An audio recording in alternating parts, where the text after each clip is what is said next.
Good afternoon, everybody. Welcome to the Healthy Indoors Show. I'm your host, Bob Krell, publisher of Healthy Indoors magazine and the chief provocateur on this weekly live stream broadcast. Today, I think we have a really great topic today. We're talking, everybody's been discussing restarting the economy. And that's a global issue, right? It's not just in the United States. That's in Canada. It's everywhere, really, because we've been at an economic standstill internationally as a result of this pandemic. So certainly everybody agrees that we have to, start some form of economic restart here.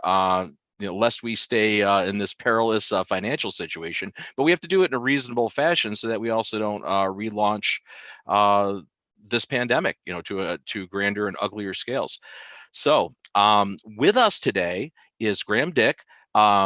He's the director and master trainer of Infection Control Training Group in Vancouver, British Columbia, Canada. Graham has over 30 years industry experience and is recognized across North America as one of the most technical decontamination specialists in the property damage restoration industry. And I'll back that up, actually. I feel that way about him. He's a very, very knowledgeable man who I lean on heavily for information. He is a subject matter expert on infection control, microbial decontamination, forensic cleaning, fire soot restoration, and mold remediation. He spells mold the wrong way, but then again, he's from north of the border. So it's like you could argue that we spell it the wrong way. We left the U out. He speaks regularly on these topics and many more environmental restoration, hospital facility conferences all across North America. And he served on numerous industry boards and councils and task forces. So again, welcome, returning back to our show, Graham Dick. How are you?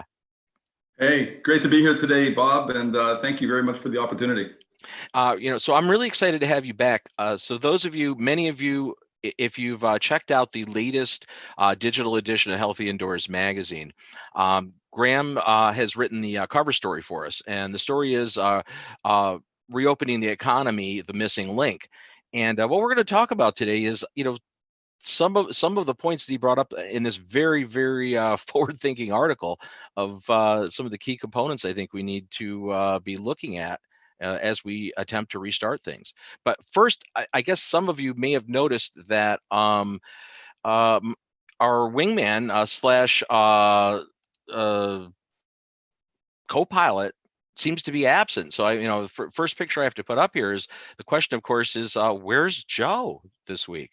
And Joe is unfortunately previously occupied. I guess what can I say? We all have other careers outside of the Healthy Indoors Show. So Joe will be back with us next week. So it's Graham and me going at it. This is going to be this will be a fun conversation. So I guess let me start out. In that recent cover story for HI, you stated that as I listened, and this is your opening paragraph in the piece, and I'm going to paraphrase it. As I listened to the medical specialists, public health specialists, economists, and government officials talk and discuss the topic of how to restart the economic machine, I believe there is a significant and inexpensive element to the conversation that no one is discussing. So I ask you, what is that element that nobody's discussing, Graham? Yes, it's the element is that we need to empower people to take control of their lives. And we're going to get into this because it's a process, and we're going to dive into it during this talk and some of the other questions. But it really starts with teaching people about risk assessment and the differences between hazard, risk, and exposure. So yeah, that element, empowering people. So are you thinking basically that that's that whole conversation has been left off? Because it's after we received your article, went through the editing process on it. I found myself unable to find anybody else discussing this topic. So I think you hit on something that's a big issue. Yeah,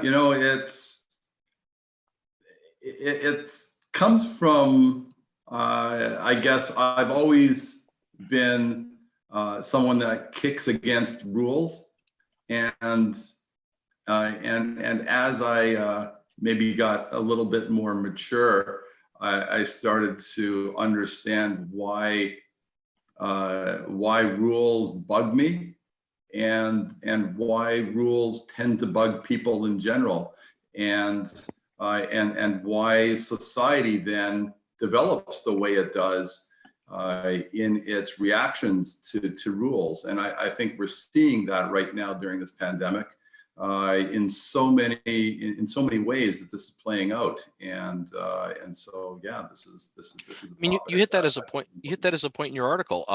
That concept of principles versus rules, and it's funny that you say that, because I think I have a tendency to buck rules too. I don't like inflexibility.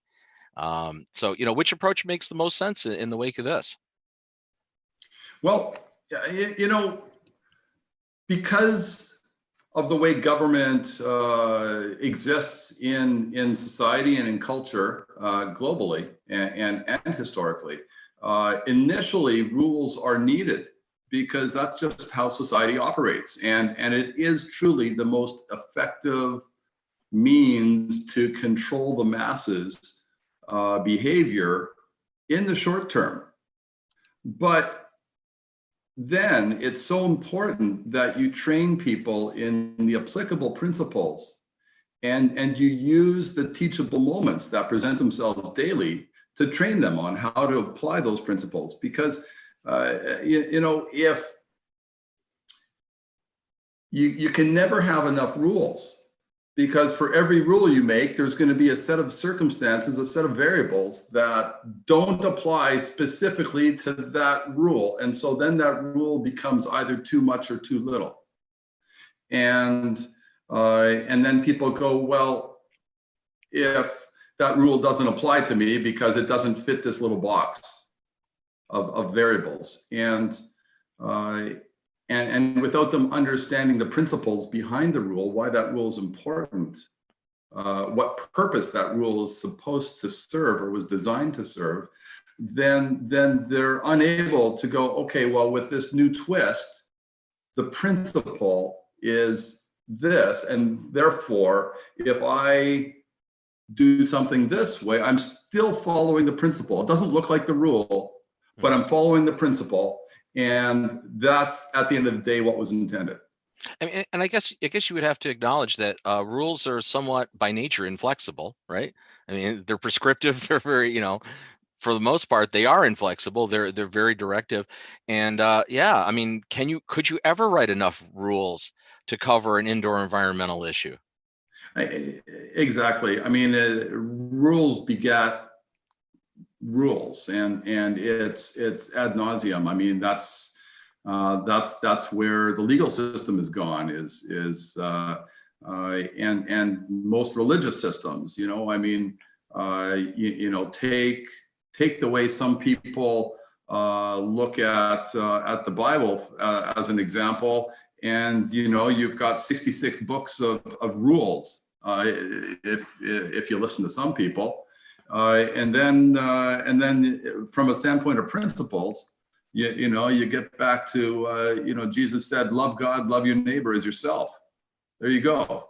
Couple principles, and you fulfilled all 66 books of rules, which you could never remember, and you'll never be able to follow it in 100 years. Right. So you don't have to remember much if you keep it to the principles and then follow a couple principles. And that's really how I think people need to, what the opportunity is here in our society is we had to start with the rules in order to make people safe, and in order to get things moving in a safe manner during a pandemic, during this scary time of a new disease, a novel disease. But then we need to go, okay, people, here are the principles on how you can assess any variable, any set of circumstances that you find yourself in on from day to day as you conduct your daily activities. And by following these principles, you can take control of your safety and the safety of your loved ones and your neighbor and yourself, right? So that's what we're talking about here. One of the things you in the early part of your article, one of the things you mentioned was the concept of restricting deal flow. And what do you mean by actually what is restricting deal flow, and why is that an issue for trade associations or business leaders or even business owners and people in the workplace in general? Oh, that's a great question. With this whole economic startup, what I see happening, and even with the way it's evolved with all of the businesses that continued to operate as essential services, and that was a really large sector of the economy. A lot of companies continued to operate, or were allowed to continue to operate should they choose to, and what evolved was a practice of restricting deal flow. And what I mean by that is we're only going to let one person into the store at a time. We're only going to let 3 people in. Now we can let 5 people in if the square footage is big enough, but we're going to make all the aisles one-way aisles, and start to restrict the flow of people through our businesses. Restaurants, on reopening, there is a lot of talk about and a lot of requirements around. You can't sit at the bar. You have to social distance. You have to set the tables further apart, and so your density within the restaurant is going to be 50% of what it was pre-pandemic. And if you talk to the average restaurant owner, restaurants are blasted hard to maintain profitability and at the best of times. Restricting the flow of patrons by 50% is a death sentence to all restaurant owners. It's not economically viable or sustainable. It just means that instead of killing them by a quick process, Financially, right? you're killing them slowly. Yeah. Yeah, because their margin. I mean, obviously, restaurants, they have certain peak table load times, right? They're trying to turn tables over, and if their maximum is half of what they could normally turn over, yeah, the margins just aren't there.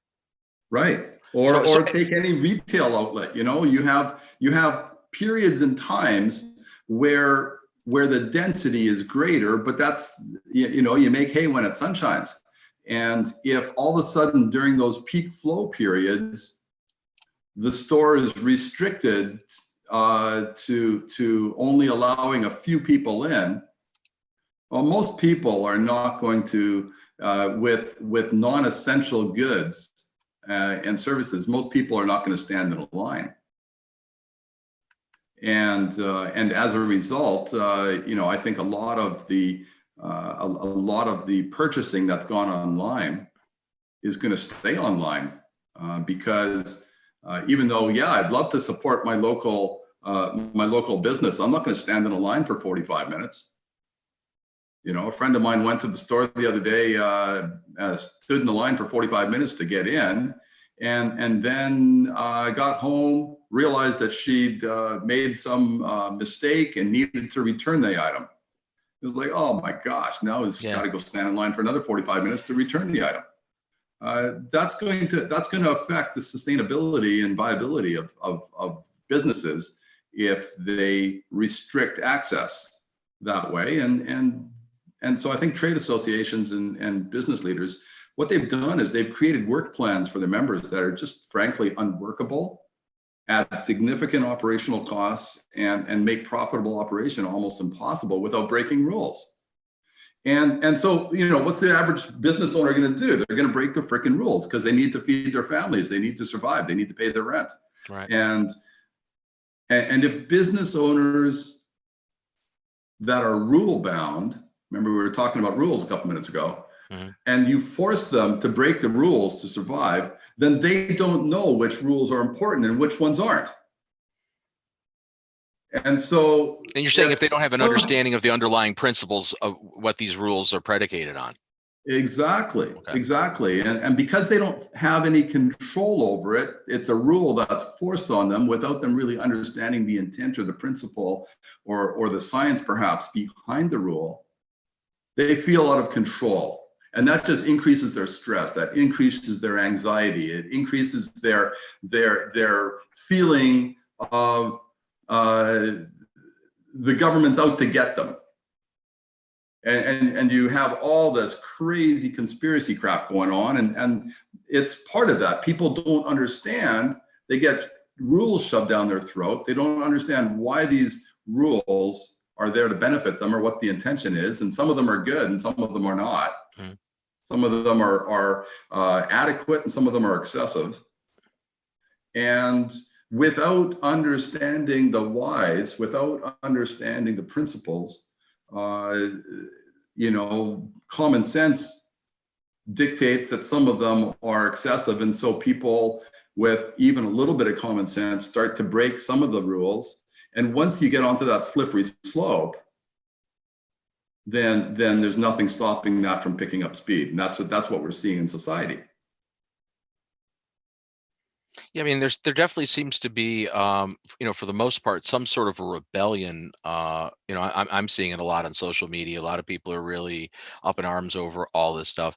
I read I think it was an article in the Washington Post a couple days ago that a lot of the a lot of the social media traffic, either pro or con, there's been a ton of what they anticipate is 50% almost revolving around COVID is bot generated.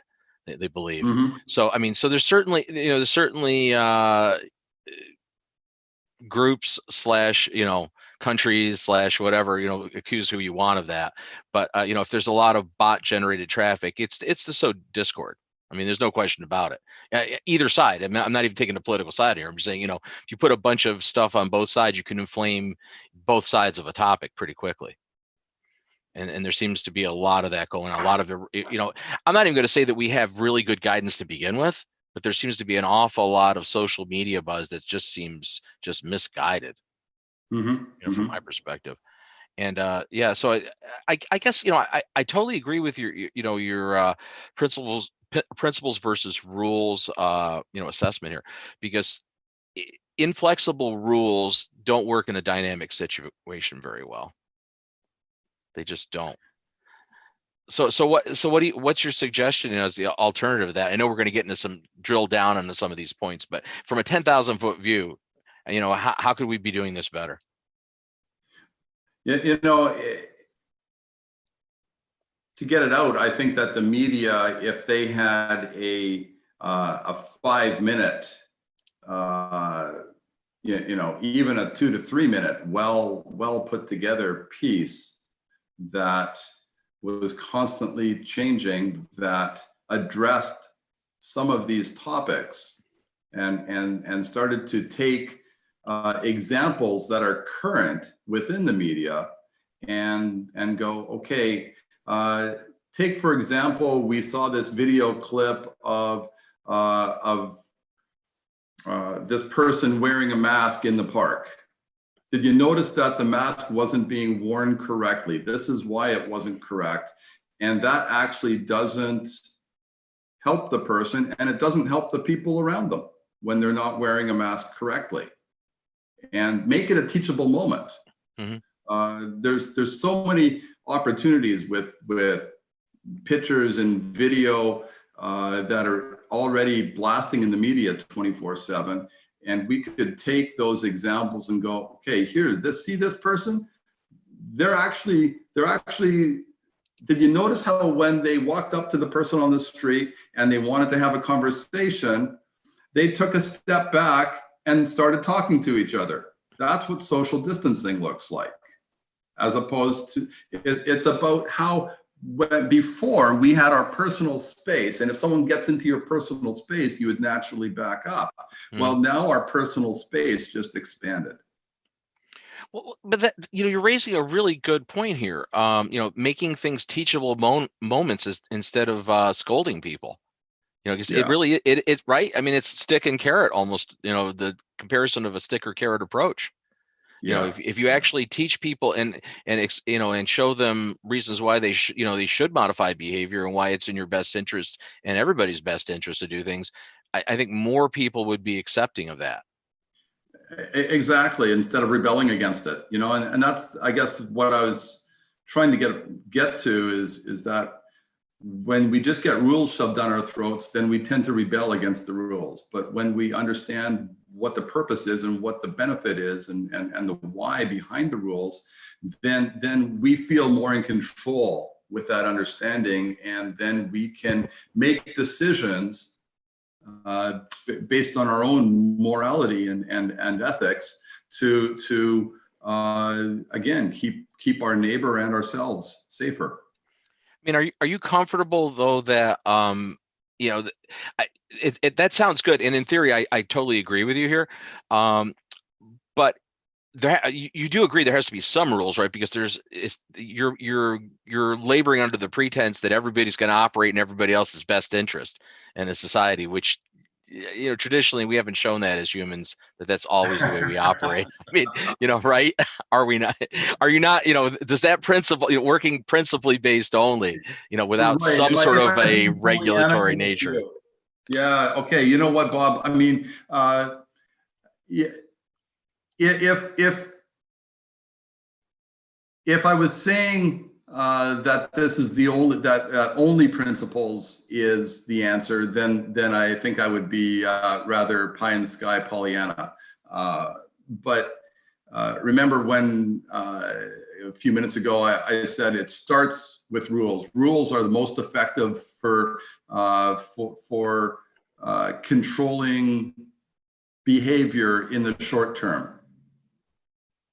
But it's not effective long term, and we see that, right? Yeah, no, I mean, clearly people break laws every day. I mean, we've made laws since the beginning of time, and since the beginning of time, people have violated laws. I mean, that Exactly, yeah. and so it is with this, and that's why there certainly is a need for some rules, and the challenge is to find that balance. And I think that as you know, particularly during times of global crisis, I think that there's a greater level of willingness on the part of people to consider each other as opposed to being you know, entirely narcissistic. Okay. And I've seen both. I mean, that's the part, you know, it seems like crisis brings out the best and worst in humanity. Oh yeah. Does Oh it yeah. not? I mean, right, there's both, there's two sides of that spectrum. But and I don't want to keep counterpointing and always being the guy bringing up the negative side and the half empty glass. But you know, I struggle at times with, you know, trying to be totally positive about things. But so that being said, you in your article you got into a point that I think is a really important point. Well, first let me backpedal. You mentioned how, you know, the news media, you know, it'd be nice if the media was getting out information and making these teachable moments. I mean, that honestly is what predicated us making the Healthy Indoor Show a live stream weekly, because it Right. used to be a monthly recorded show that was, you know, not timely really. You know, we were pushing it out for each issue of the magazine, but it was, you know, something that was often segments from months earlier. So, I mean, that drove us to go there, you know, for this specific topic during this pandemic, because, you know, we felt the need for our readers to have, you know, some sort of a really, you know, between those monthly magazine releases, we needed to put something else out there. So that drove us on it.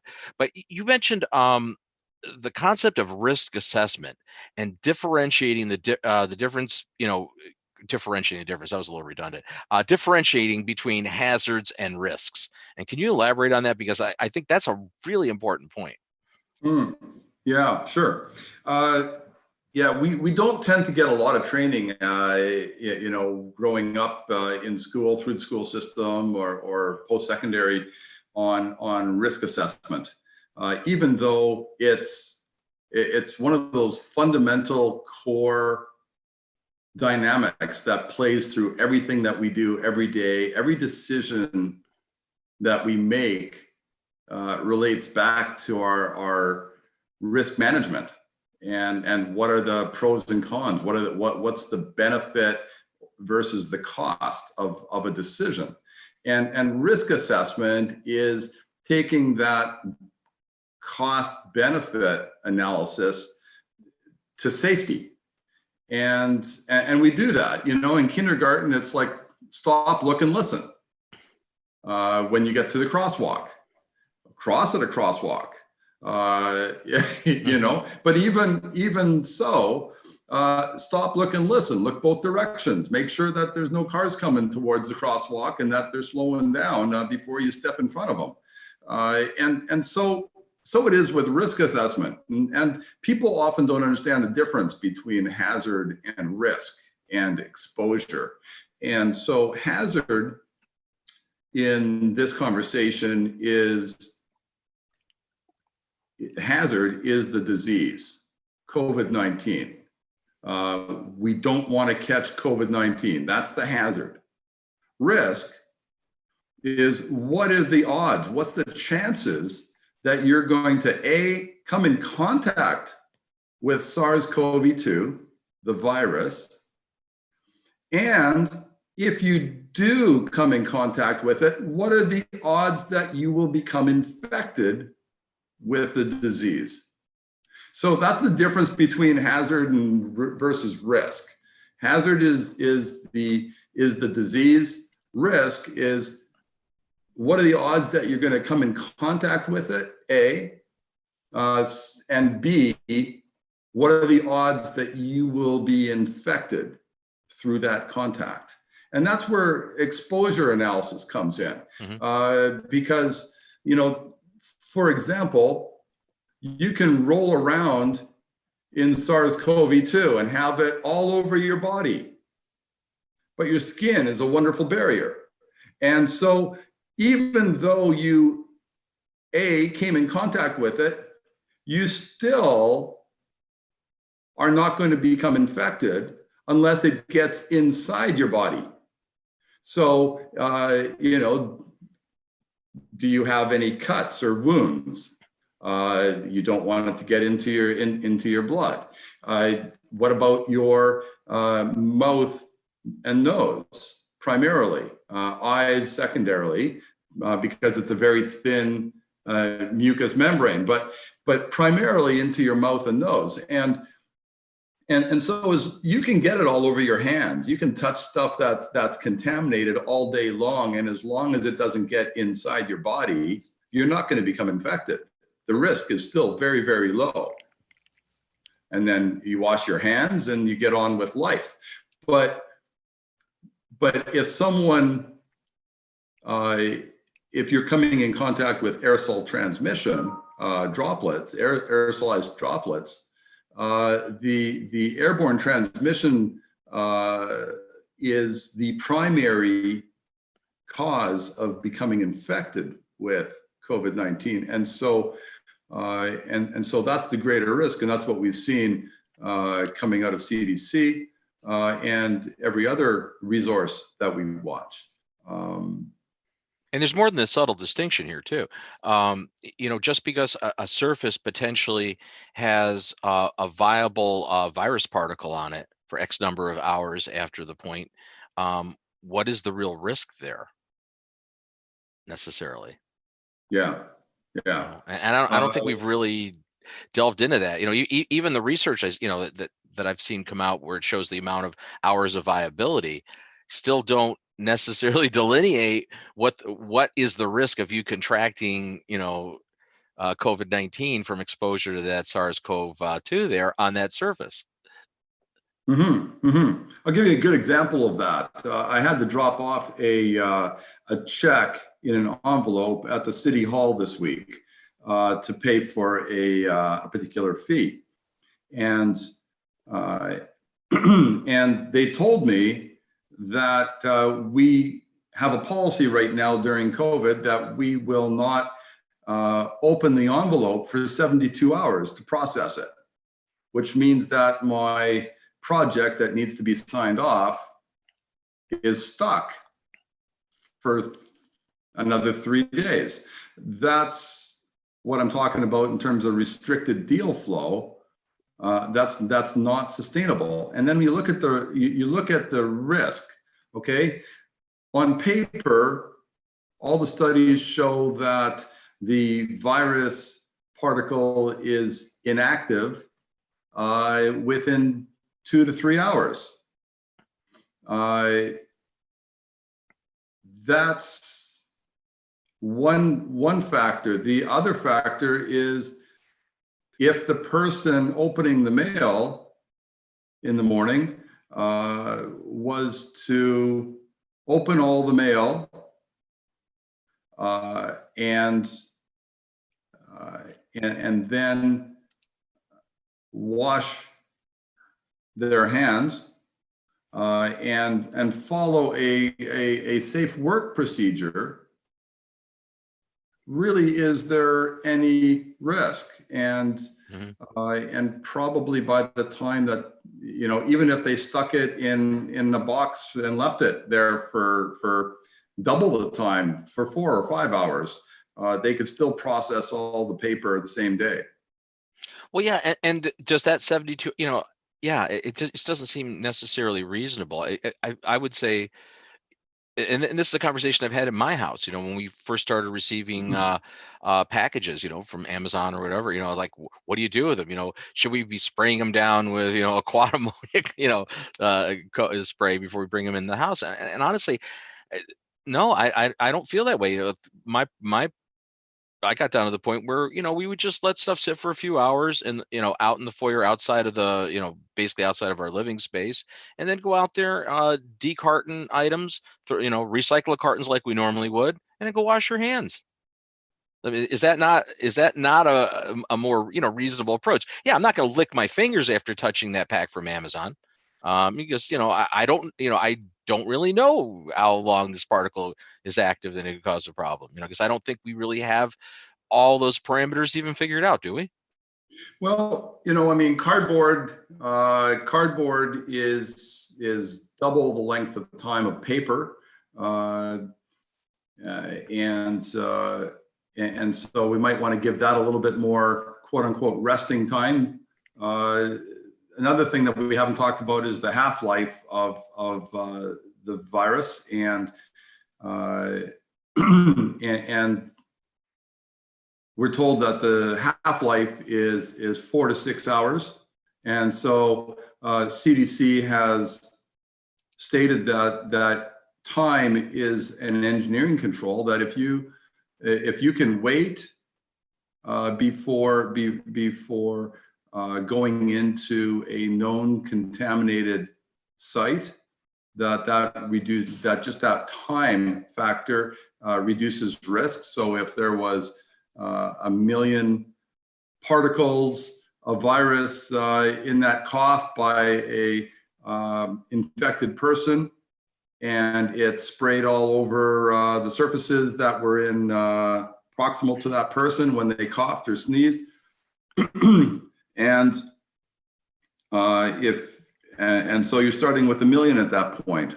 Well, in 24 hours, you've gone from 1 million to 500,000 to 250 to 125 to, and so on. And you keep cutting that in half and half every 4 to 6 hours.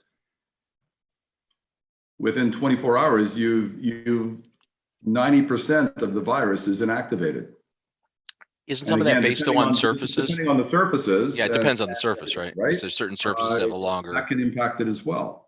So, we have to consider all of those factors and then take reasonable precautions based on the level of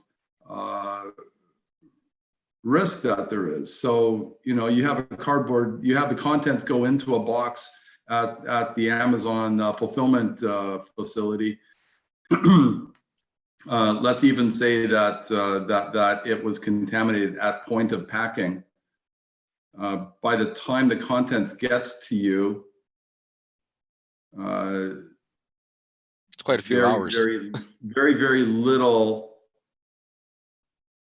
virus, if present, would still be active.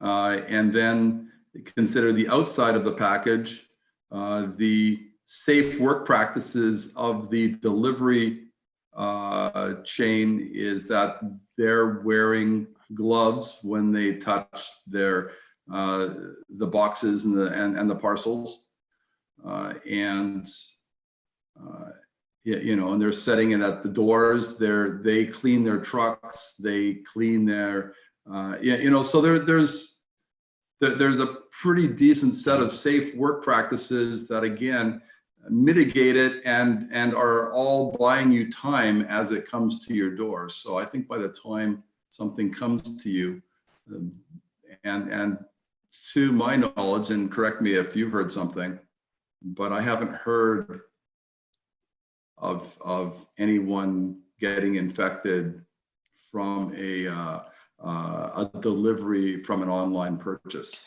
I have yet to see any documentation to that effect, so I would concur. That doesn't mean it hasn't, but I mean, it doesn't seem to be something that certainly is a commonplace occurrence. And again, this gets back to hazard versus risk, and what are the chances, and so where we need to focus our attention is on the higher risk activities. Otherwise, I think we go nuts. We'll drive ourselves crazy.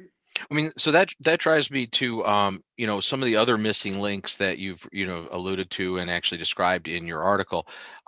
Safe entry procedures, safe procedures in the building.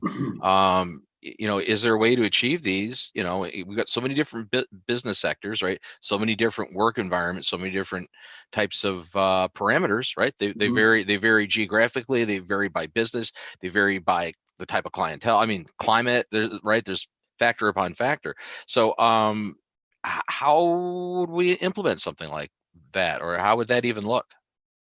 Well, first off, it's absolutely achievable. And it starts with it starts with the assumption that everyone entering a building has potentially contaminated themselves in the process of going from their home to that building that they're entering. Okay, with me so far? Mm-hmm. Yep. So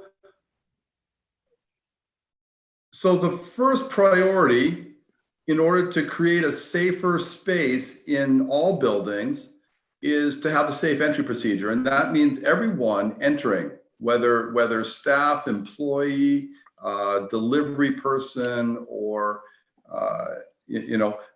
must clean and disinfect their hands and feet on entry, so they don't track in the germs from the uncontrolled spaces that they just came out of. And that will break the chain of contact transmission, so that everybody starts their experience inside that building that they just entered on a level playing field, right? Everybody has removed the fomites, the germs, from the bottom of their shoes and from their hands.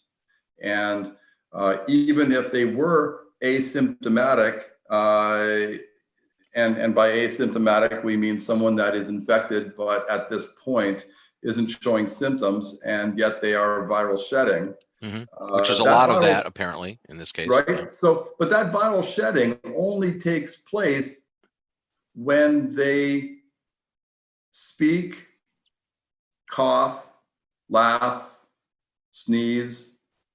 That's the only time. And also if they use the washroom. You've described all my activities, though, Graham, because because I'm really not a real static person. Yeah. So initially, though, everybody starts off, and I think about when I go in and grab a prescription for my wife at the drugstore. I don't have to touch a door going in. I can make my way to the pharmacy counter for prescription pickup without touching anything. I can say hi. There's very little aerosol droplets in low volume speech, and I get to the counter and I say, I'm here to pick up a prescription for my wife, and I give the name, and they grab it, and there's a plexiglass barrier, at the counter, so that if I'm a, how did our prime minister say it, a moist speaker, A moist speaker. Okay. then the plexiglass there is there to stop that. And I grab my little bag of prescription and away I go. I haven't touched anything. And so I haven't contaminated the store. I haven't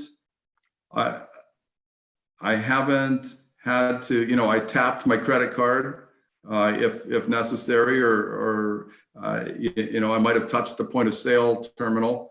And there's very little that needs to be cleaned and taken care of by that business as a result of that transaction, right? So with a safe entry procedure, you're breaking that chain of contact contamination, and it just makes it easier and easier for that business to maintain their facility in a germ minimized state. There's no such thing as a germ free state, but I want to use the term germ minimized state, right? And it just makes it easier. And that's what a safe entry procedure will do for you. The second thing is that since airborne transmission is the bigger risk, that's where masks will protect others and all surfaces from you if you happen to be viral shedding and not know it.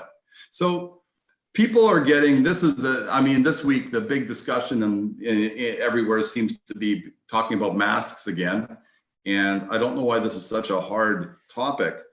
Because the misconception of the difference between what a respirator, a personal protective PPE versus a mask, because a mask is really not PPE, correct? Correct. It's as one person put it, it's the easiest way to show respect to your fellow man. You don't know whether you're viral shedding. It's not about everybody else. Wearing a mask, a non-medical mask, or a non-PPE, not something that does not require fit testing, is all about protecting others from you. Now, where building safety comes in is it's all about protecting others and all surfaces from you. Because remember, if you're speaking in that store and you're wearing a non-medical mask, then you're keeping even that aerosol droplets during your speech to yourself, and it's not going on to that workstation. It's not going on to any surfaces within that building while you're there. So this isn't a human rights issue. This aligns with the sign on many doors in the past that said no shirt, no shoes, no service. Now it's going to be no shirt, no shoes, no mask, no service. And that doesn't to me, and I mean, maybe I'm just simplifying. That doesn't seem all that unreasonable based on the knowledge that we have right now. I mean, especially in the case, the critical mass cases of, as your prime minister described as the moist talker. If you have the moist talker in close proximity who's being verbose, if he has a mask on his face, he's going to spew less of his spittle in your direction. Exactly. Yeah. So to me, those are the two things, and they're really easy and they're really cheap. Well, yeah, I mean, once you start to get the actual stock inventory of this stuff up, where you can actually acquire them, I just ironically just earlier today I received a shipment of KN95 masks now, because you can get the Chinese KN95s pretty readily, or somewhat readily, at a very escalated price, I might add. but just to have them, because I'm still a consultant, I still go out and, active in the field. And, Sure. and the problem is when you walk in, well, there's two problems. Like I was using my full face P100, an air purifying respirator. And of course, I actually had to go into a healthcare environment the other day. And the facility manager actually was pretty astute in the healthcare environment. He goes, "That's the kind of thing that protects you and not me." And I go, "That's exactly right." Because you have an exhalation valve on it. Yeah. It's Yeah. like I'm very well protected walking in your facility. However, you're not protected for me even a little bit because I have an exhalation valve. Have you noticed? Yeah, Bob, that brings up a great topic. I've been saying that for 2 months. It's like, those respirators that everybody was touting, which really for your personal protection are good. You don't filter your outgoing air out of that mask or respirator. And I think that's the other problem. We tend to, even I and you as professionals, interchange the term respirator and mask. Yes. And Yes. and that, I think that's what's confusing to people that are not in the industry and the general public, because they can't separate those two terms. We use them interchangeably, but we know what we're speaking about. Yeah, yeah. And like those N95s is a fantastic example. There's two styles of N95s, one with an exhalation valve and one without. The one with an exhalation valve does very little or does less to protect others from yourself. It protects the wearer more so, and that's what it's designed for. Yeah, in fact, those fabric masks, the homemades and things that people are wearing actually do a better job of protecting those around you than a high-end $150, $200 full face respirator with an exhalation valve. There's no question about it. Because again, you're not filtering your exhalation at all. The air you're blowing out, it's coming right out of your mouth. Well, it is, but it's also having to be directed through that valve, which the air goes around it, but does the globs of goo coming out of your mouth bend around, or does it go straight? And what I see, that's a valid point. What I see from the people wearing N95s, and I've had this comment from numerous different people, especially from companies where their employees wear them while they work, is that the exhalation valve starts to drip. Yeah, when you're wearing the mask long enough and you're starting to accumulate that moisture in there, it does. That's right. You're literally dripping perspiration out of the mask. If you're viral shedding, then those drips contain virus, and every drip, wherever it lands, is potentially a contaminated surface. So that doesn't happen if you're wearing an N95 without an exhalation valve. So little nuances that make you go, Yeah, right? Okay. Yeah, but this is important discussion, because again, to the general public, they don't understand these nuances at all. In fact, many professionals don't understand the difference, because I'm speaking to people in the industry that they look at you and go, "Oh, yeah." It's a different mindset. So what you're advocating is really a combination of social distancing and masks when you can't social distance, or as part of that, or like how do you see those working together? Well, you know what? Social distancing is important and it's helpful if you can do it. But there's many circumstances where it just doesn't work. It just doesn't work. You have to, and you naturally are going to be closer than what social distancing recommendations are. The 6 feet. So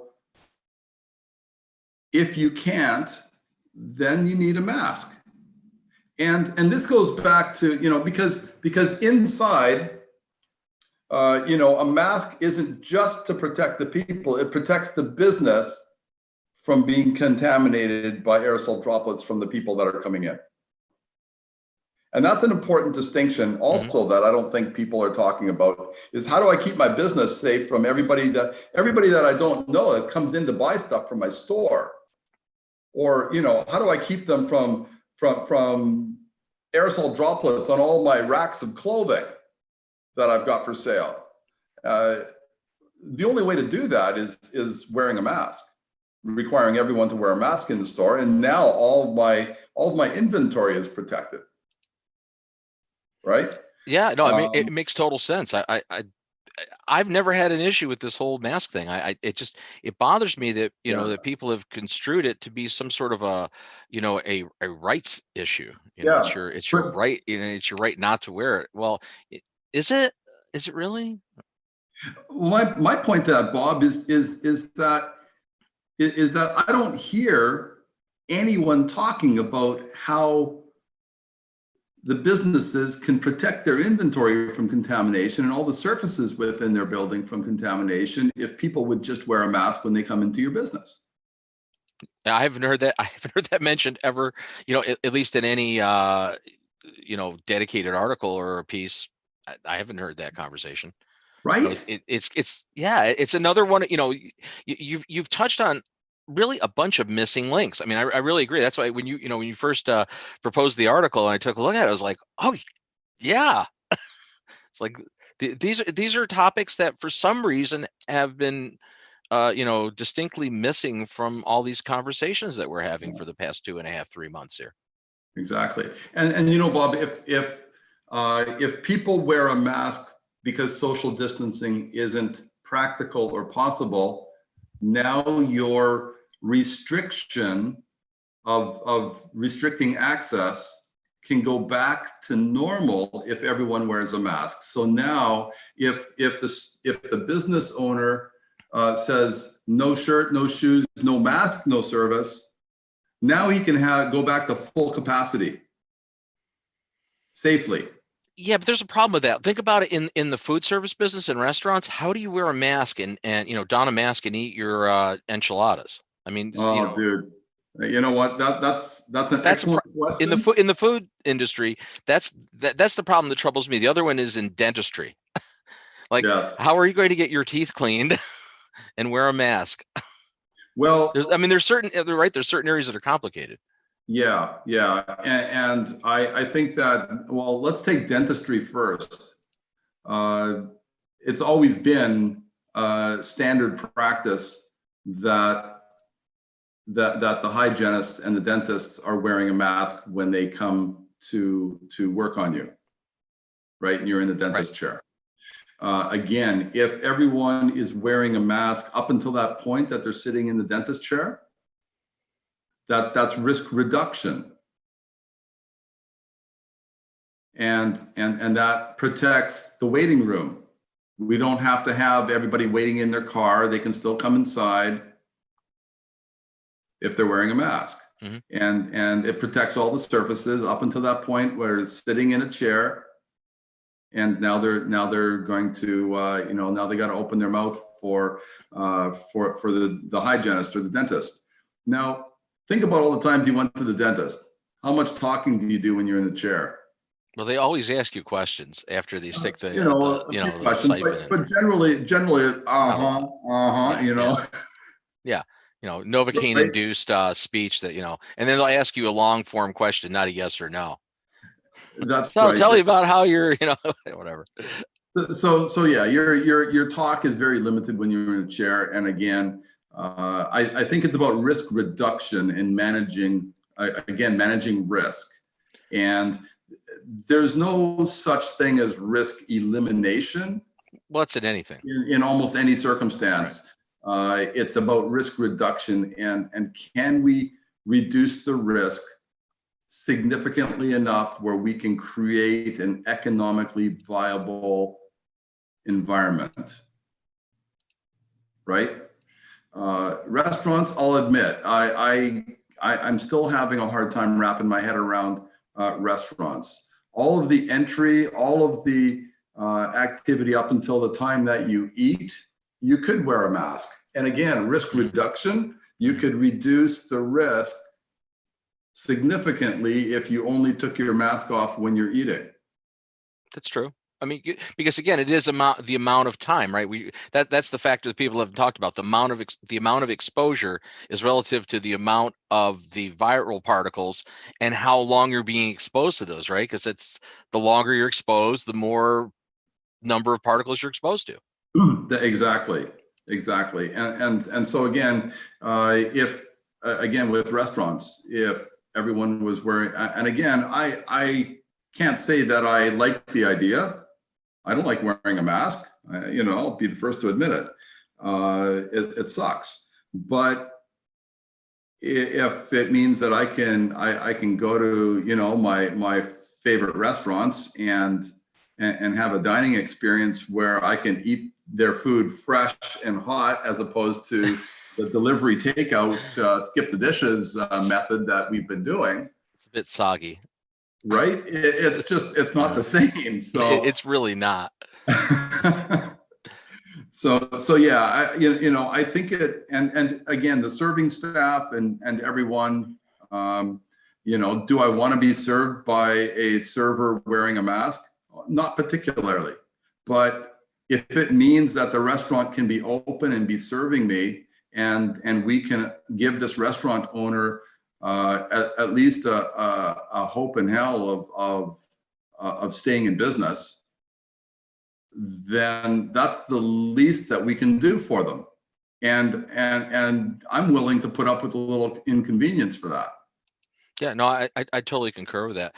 But it's funny. I walked into a liquor store last week. It sounds like set up for a punchline, but and I was wearing I probably had an N95 on. I don't know. I have a P100 disposable too, and a bunch of other little junky things. But I walked in there and I said, and it's a local store, and the comment I made was like, on what planet in previous years would it be okay for me to walk in your liquor store wearing a mask? Like, that's not usually a good sign when somebody walks in your, he's happy. I go, you're happy to see me. And previously to this pandemic, would you have been happy to see somebody walking in, at 8 o'clock at night with a mask on their face? Probably not. Yeah, no, very, very true. I don't think we see people in ski masks in buildings yet, though. Well, I'm not seeing the ski mask as being really the effective method anyway. So there's one final point in your article that I just wanted to touch on. I know we're running out of time here, but you talked about the difference between controlled and uncontrolled environments, and I'd like you to elaborate on what you meant by that and how that is a factor that we need to be considering. Yeah, I'm going to answer the why first on that question. And the why is because the human condition is such that it's impossible for anyone to maintain heightened vigilance at all times. And the stress and the mental fatigue just creates all kinds of unintended consequences that impact society at every level, personal all the way up. And there's just so little acknowledgement of this. And there's such a crying need for addressing the mental health issues of the population during time of pandemic and the need for resiliency training. So that's my first hobby horse on the why. Now, the way to help people with this whole risk reduction and risk management and stress reduction and mental health management is to separate everywheres that you go into three spaces or three environments. And what I came up with is you have a controlled environment, which is where you have control of all the variables in your surroundings. Mm-hmm. This is like your home. This is your vehicle.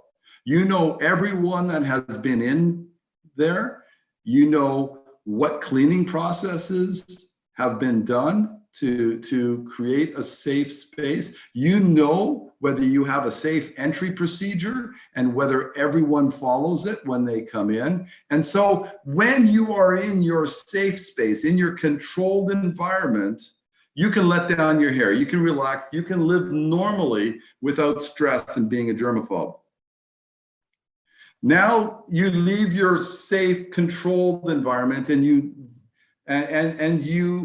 are now in an uncontrolled environment, which is where there may be safety measures, but you aren't in control of them.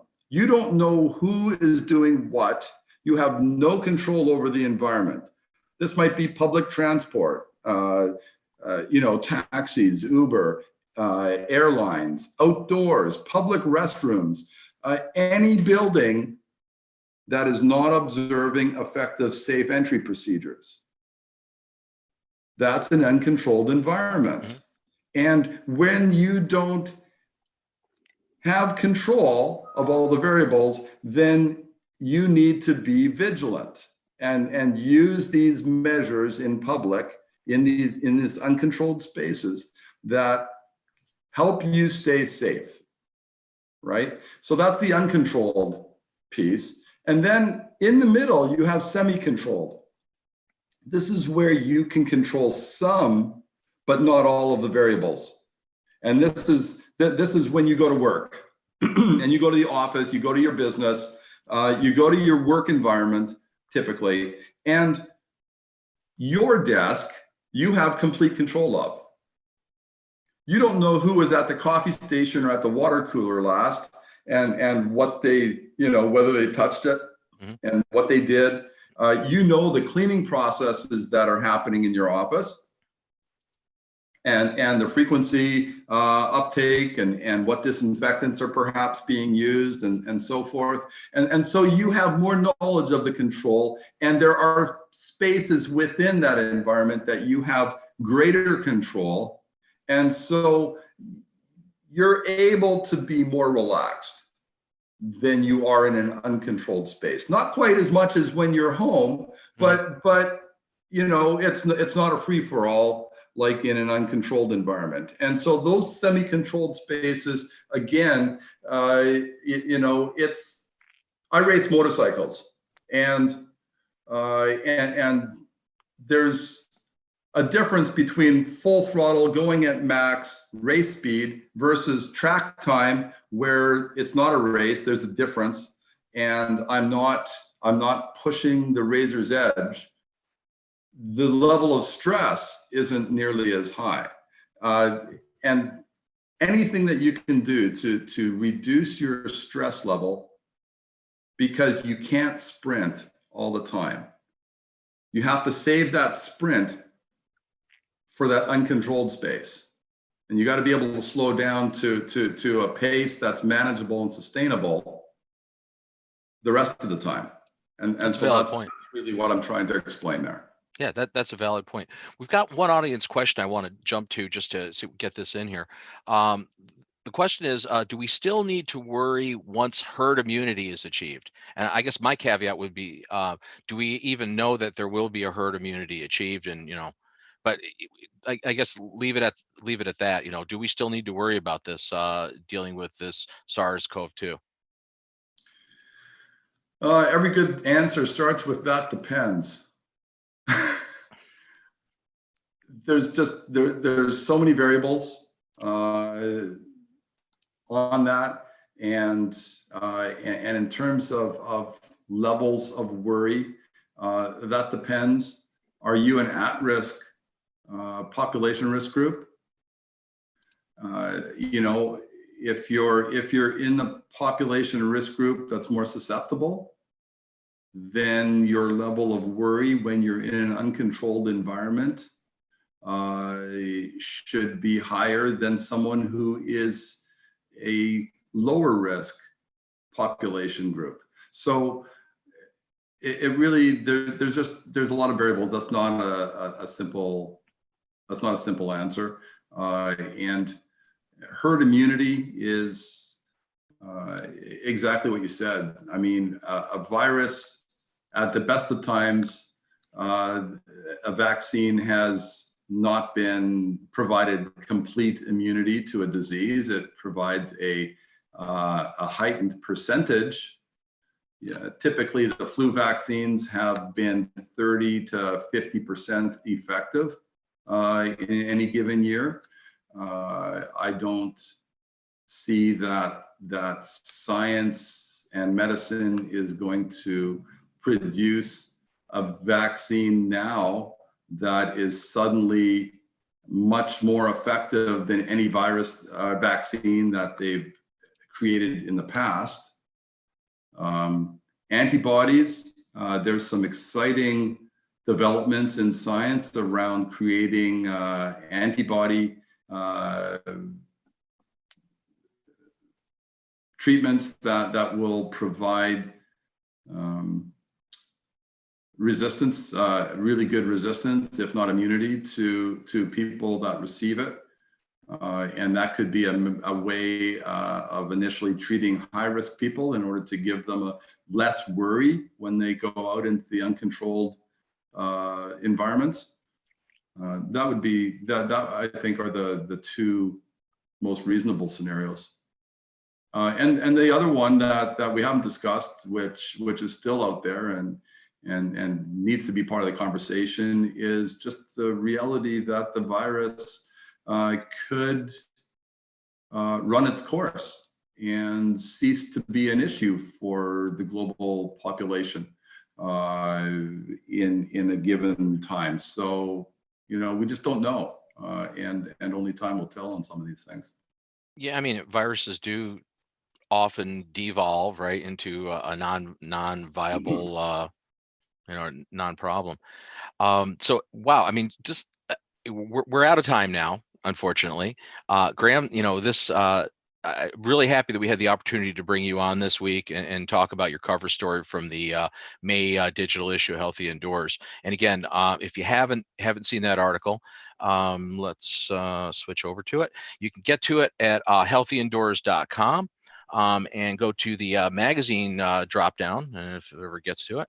And this is the actual this is the issue, and of course we're seeing a little bit of weird green screen effect here, or the artifact. But the article is available again in the May 2020 digital issue, Healthy Indoors. You can get to that at healthyindoors.com. It's free, always available. All of our 7 years of articles and magazine issues and videos, all that's available free. You can also access the Healthy Indoors show there. So you can see both live streams each week on Thursdays from 1 to 2 p.m. Eastern time, as well as catch all the recordings and even get to our podcast, which is pretty cool. So if you'd rather not look at our beautiful faces, you do have the opportunity to not look at our beautiful faces and hear our angelic voices. I guess we could go that way, right? So, with that, I again I'd like to give a definite shout out to my absent co-pilot of this week, Joe Medosh, the healthy building scientist from Hayward Score. He'll be back again with us next week. And next week's show is kind of cool. We have Larry Sloan, the CEO of AIHA, the American Industrial Hygiene Association, along with a group of kind of who's who, certified industrial hygienists, Mike McGinnis, Dr. David Krause, one of our regulars, and Jack Springston are going to be on to talk about what may be the evolution of the industrial hygiene profession. So this should be a real good topic next week. So definitely join us next Thursday. That'll be on June 4th. From 1 to 2 p.m. Eastern time. Also, the American Industrial Hygiene Association annual conference went totally digital this year. So that runs the 1st through the 4th next week. It's AIHCE. You can get to their website and actually participate and join that event via online attendance. So that's all available. So I did a little plug for AIHA. That's cool. Everybody gets a plug. So, so does Graham. So Graham is, again, the director and the master trainer for the infection control training group out of Vancouver, British Columbia. And he's a hell of a forward-thinking guy. It's always a pleasure to have you on and have a conversation with you, whether we're on camera or not. And you're welcome back anytime. Thanks, Bob. Pleasure to be on today, and it's great to have an opportunity to just expand on a short article, because it's hard to flesh out some of those ideas sometimes on a page. Yeah, there's no question about that. That's actually that's been one of my challenges when when I try to write, to try to succinctly get a point across, and you can't really have a dialogue, right? It's kind of one way. We had a little dialogue today. That was fun. So Well, again, for the Healthy Indoors Show and Healthy Indoors Magazine, I'm Bob Krell. We'll see you next week. Please stay safe.